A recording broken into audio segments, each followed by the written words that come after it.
You think the most terrifying killer in the apocalypse is the swarming mass of zombies. But in reality, the most dangerous thing might be a tiny 2-centimeter scratch from a rusty wire while you were running for your life without antibiotics. That wound is your one-way ticket to hell. Listen up. Bacteria are the true apex predators of the wasteland. Invisible and untouchable, they can rot you from the inside out in 3 days. Do you want to become a pile of stinking carrion? Or do you want to learn how to grow life-saving liquid gold in a trash heap? Stop talking. The survival lesson starts now. You're huddled in a moldy old kitchen. The wound on your leg is burning. That's billions of bacteria throwing a frantic party in your flesh. No doctors, no pharmacies. Your only hope is that piece of furry, ruined bread in front of you. Most people see mold and think death, but in wasteland logic, this disgusting fungus is your personal pharmacist. Our job is to turn these nature's scavengers into your internal assassins. First, you've got to head out. Scour the forgotten corners.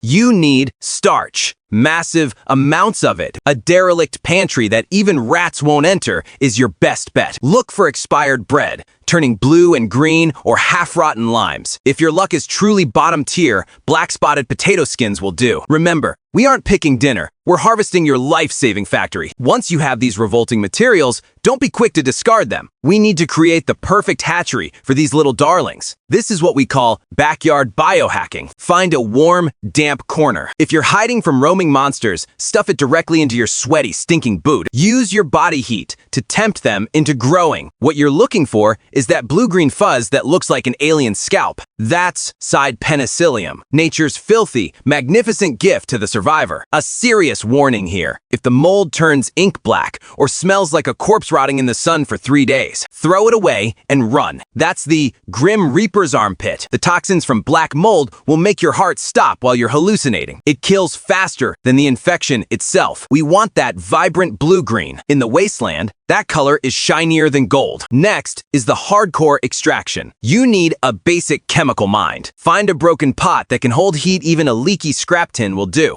Build a fire with old books or broken furniture. Boil the water. Shomicide boil. We need to kill every impurity. Then, take your green fuzz treasure and shove it in. Don't act like a civilized person. Mash it into a pulp. Turn it into a slurry that looks like vomit. Now, you need a filter. Tear off a sleeve from that grime-covered shirt. Filter out the green paste. You want that cloudy liquid. Don't drink it yet, unless you want your intestines on fire. Store it in a dark place and let it ferment. When you see eerie bubbles rising to the surface, they are secreting the ultimate weapon to dismantle bacterial defenses. In a wasteland lab, success and explosion are often separated by a thin line. If the odds are 50-50, do you dare to bet? Finally, skim off the top layer of liquid. That is your wasteland edition penicillin. It might look like industrial wastewater and smell like fermented regret and expired hope, but that is the scent of survival, my friend. Now, the critical moment, how do you use it? If you have the strength, apply it directly to the rotten wound. If you're a tough guy, close your eyes and take a small sip. Don't get greedy. This isn't soda. Too much, and you'll vomit your guts out. Too little, and the bacteria will laugh at your incompetence. Find that subtle balance. Can you feel that burning sensation? That's your private army engaged in hand-to-hand combat with the invaders.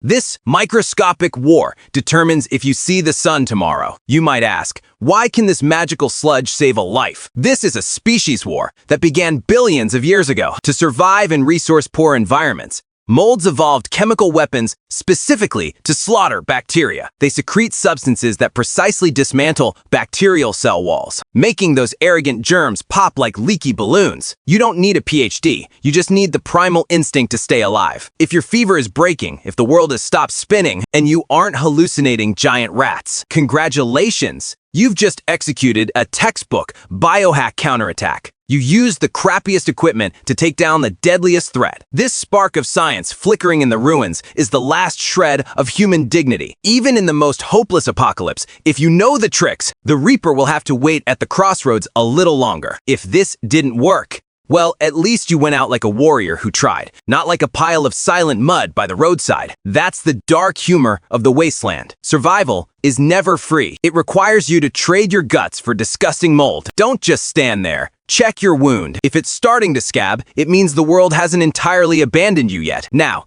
engrave this life-saving method in your mind or carve it into your shelter walls. Who knows? The next time you get scratched, if there will be a piece of moldy bread nearby. If this dirt path logic helps you live one more day, hit that follow button. In a collapsed civilization, this knowledge is the only currency that matters. Want to know how to distill pure water or make an alarm out of old batteries? Tell me your biggest doomsday fear in the comments. Maybe in the next episode, I'll teach you how to perform surgery on yourself while surrounded by zombies. Remember, staying alive is the only rule. Don't die over a tiny, insignificant scratch. See you in the wasteland.